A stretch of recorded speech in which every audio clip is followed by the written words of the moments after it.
नमस्कार मित्रांनो, तर स्वागत आहे तुमचं या डेटाच्या अनालिसिस व्हिडिओमध्ये. मित्रांनो, आज होती एक्सपायरी गुरुवार 17 जुलै 2025. तर बघूया आपण मार्केट कशा पद्धतीने राहिलं दिवसभरात. मार्केट ओपन झालं फ्लॅट टू पॉझिटिव्ह आणि तिथून पुढे थोडंसं निगेटिव्ह निगेटिव्ह सेंटिमेंट त्या ठिकाणी येत होते. आणि आपण जी कालची जी लेवल सांगितली होती की 25,200 ला आपली जी एक्सपायरी अपेक्षित आहे, तर मित्रांनो त्या पद्धतीने 100% एकदम 25,200 ची लेवल त्या ठिकाणी सस्टेन केली आणि त्या ठिकाणी आपल्याला एक्सपायरीचा जो क्लोजर मूव आहे तो 25,200 आसपासच मिळाला मित्रांनो. तर तुम्ही माझे जुने फॉलोअर्स असाल आणि तुम्ही बघत असाल तर तुम्हाला माहिती आहे की मार्केटची जी ऍक्च्युअल एक्सपायरीची जी मूव आहे ती आपण या ठिकाणी हार्डली 1-1.5 वाजेपर्यंत मॅक्झिमम 2-2.5 पर्यंत ती विषय एंड करून टाकतो की मार्केटचं जे पण पोझिशन्स आहे त्या ठिकाणी आपण एक्सपायर झाले असं समजतो. कारण याच्या पाठी रिझन असं आहे की जे बिग प्लेयर्स असतात ना ते एकदम शेवटपर्यंत त्यांच्या पोझिशन्स ठेवून त्या ठिकाणी हे नाही करत. त्यांचं अनवाइंडिंगचं काम चालू असतं आणि नेक्स्ट मूव्ह साठी ते काही प्लॅनिंग करत असतात. तर आयडियली 1-1.5 वाजेपर्यंत मॅक्झिमम 2-2.5 वाजेपर्यंत हे सगळं काम झालेलं असतं आणि ती लेवल तुम्हाला सस्टेन करायला मिळाली. हा मोठा लेवल बघू शकता तुम्ही 25,200 पासून इथं 25,178 पर्यंतचा एक मोठा पॅच तुम्हाला बघायला मिळाला दिवसभरामध्ये. तर ह्याच्यामध्ये त्या मॅक्झिमम मुवमेंट झालेल्या आहेत. आता फार डीप डेटा या ठिकाणी आपल्याला दाखवणं शक्य होणार नाही. तर इथे एक जो पण ऑफलोडिंग आहे ती या ठिकाणी झालेली आहे. तर आपण जाऊया डेटावरती. डेटावर कसं काम झालंय ते आपण त्या ठिकाणी बघण्याचा प्रयत्न करू. तर आजचा जो डेटा आहे तो फार इंटरेस्टिंग आहे आणि तुम्हाला आश्चर्य वाटेल की या ठिकाणी काय घडतंय आणि लोक आपले रिटेलर भाऊ करतात काय. ठीक आहे. तर हा 16 तारखेचा डेटा होता. 3,39,000च्या पॉझिटिव्ह पोझिशन्स रिटेलर घेऊन गेला होता आणि 17 तारखेला आता नेट टू नेट 4,29,000च्या नेट पॉझिटिव्ह पोझिशन्स त्या ठिकाणी रिटेलरच्या आपल्याला बघायला मिळतात. तर मित्रांनो, F I is almost 2.25 lakh 2,77,000च्या निगेटिव्ह पोझिशन्स आणि प्रो जो आहे तो 1,80,000च्या निगेटिव्ह पोझिशन्स त्या ठिकाणी घेऊन बसलेला आहे. तर मित्रांनो, हे जर निगेटिव्ह आहे तर हे रिटेलर यांच्यापेक्षा फार शहाणे आहेत का? तर असा त्याचा अर्थ मुळीच नाही. हे प्रो आणि एफ आय आहेत ना, हे मिळून लोकांना लुटण्याची कामं करतात आणि त्या ठिकाणी रिटेलर भरडला जातो.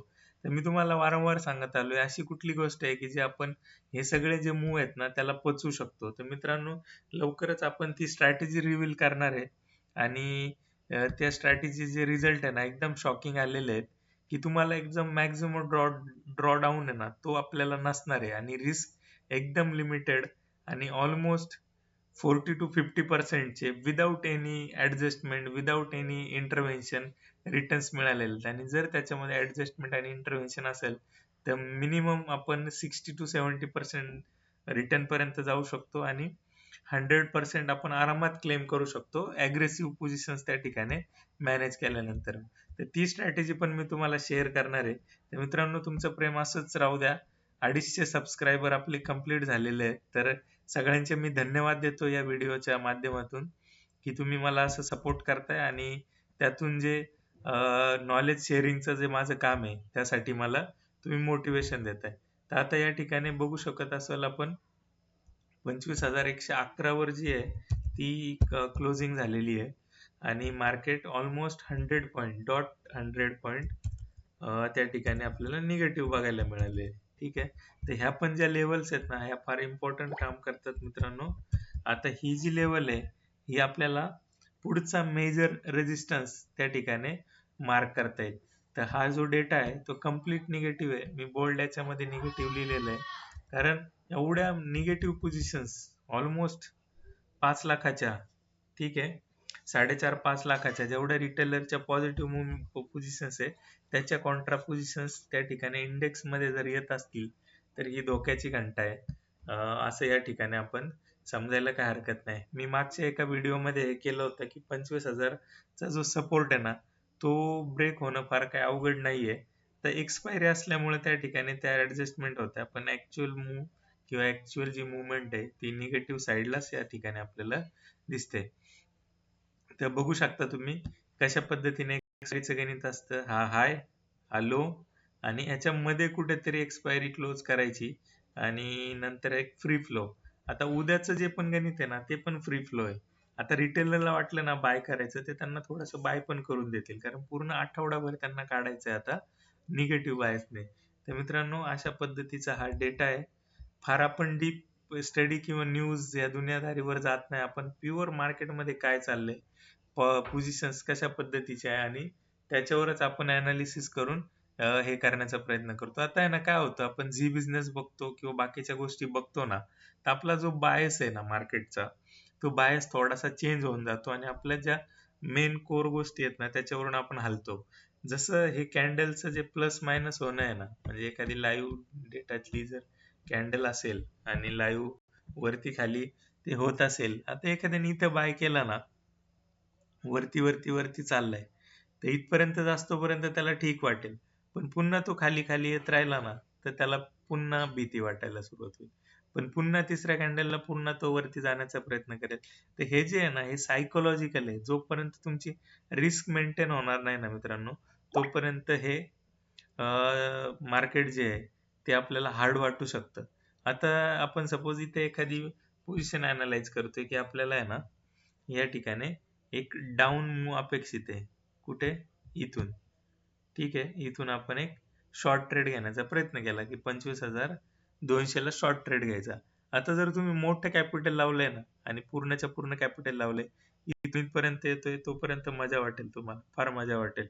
आणि थोडीशी ग्रीन कॅन्डल इथपर्यंत जरी झाली ना, तरी तुम्ही त्याच्यातून आउट होण्याचा प्रयत्न कराल.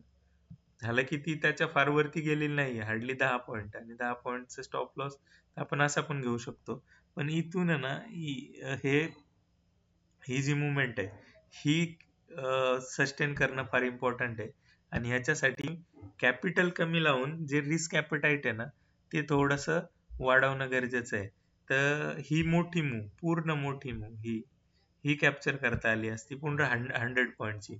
पण फक्त हार्डली 20 ते 30 पॉईंटच्या ज्या मुवमेंटनी आहे ना, हार्डली 20 ते 30 पॉईंटच्या मुवमेंटनी पूर्ण 100 पॉईंटची जी रिकव्हरी आहे ती आपल्याला घेता नाही आली. तर मग ऑटोमेटेड ट्रेड कसा करता येईल आपल्याला, त्या हिशोबाने आपण हे केलं. समजा इथे ट्रेड घेतला आणि 20 पॉईंटचा रिस्क आहे आपली, ती आपण या ठिकाणी ठेवून दिली. आता हा इथून आयदर हेच स्टॉप लॉस उडवायला पाहिजे, नाहीतर आपलं टार्गेट हिट करायला पाहिजे. मध्ये आधी काही नाही. जर मध्ये आधी हे केल्याचा हा दुष्परिणाम आणि लॉस त्या ठिकाणी आपल्याला बघायला मिळतो. तर मित्रांनो, उद्यासाठीचा जो डेटा आहे, तो डेटा निगेटिव्ह आहे. आणि काल पण आपण सांगत होतो साइडवेज टू निगेटिव्ह, निगेटिव्ह, ह्याचे कंटिन्युअस निगेटिव्ह निगेटिव्ह सांगत आलेलो आहे आपण. तुम्ही बघू शकत असाल. मी 11 तारखेला वॉर्निंग दिली आहे. 11 तारखेला म्हणजे 10 तारखेच्या संध्याकाळी, की डेटा जो आहे तो निगेटिव्ह आहे. 10 तारखेला पण डेटा निगेटिव्ह होता. इवन त्याच्या आधी सुद्धा हळूहळू एफ-आयज पोझिशनिंग जी आहे ती निगेटिव्ह साईडला करताना दिसत आहेत. बघू शकता तुम्ही. ठीक आहे. या ठिकाणी निगेटिव्ह डेटा आहे, कम्प्लीट निगेटिव्ह डेटा. 25,400 450 पासून आपण त्या ठिकाणी निगेटिव्ह निगेटिव्ह घेऊन आलोय. आणि ॲग्रेसिव्ह निगेटिव्ह जे आहे आपण ते 10 तारखेला दिलं होतं, की आता इथून काही मेजर डाऊनफॉल आपल्याला अपेक्षित आहे. आणि नेक्स्ट डे 200 पॉईंटचा फॉल त्या ठिकाणी बघायला मिळाला. त्याच्या दुसऱ्या दिवशी 67 पॉईंटचा फॉल, त्याच्यानंतर 16 पॉईंट पॉझिटिव्ह क्लोज झालं 17ला, पण एक फॉल्स हे होतं. आणि तिथून पुन्हा एक स्ट्रॉंग निगेटिव्ह आपल्याला बघायला मिळालं. डेटा अजूनही निगेटिव्ह आहे, ट्रेंड निगेटिव्ह साईडचा आहे. तर मित्रांनो, ते गोष्ट लक्षात ठेवून आपण ऑप्शन्समध्ये पोझिशन क्रिएट करू शकतो, किंवा ॲटलिस्ट लॉंग जाण्यासाठी टाळू शकतो. तर मित्रांनो, ह्या व्हिडिओमध्ये आपण थांबूया. आपण भेटूया नेक्स्ट व्हिडिओमध्ये अशाच काही इंटरेस्टिंग अनालिसिससाठी. थँक्यू.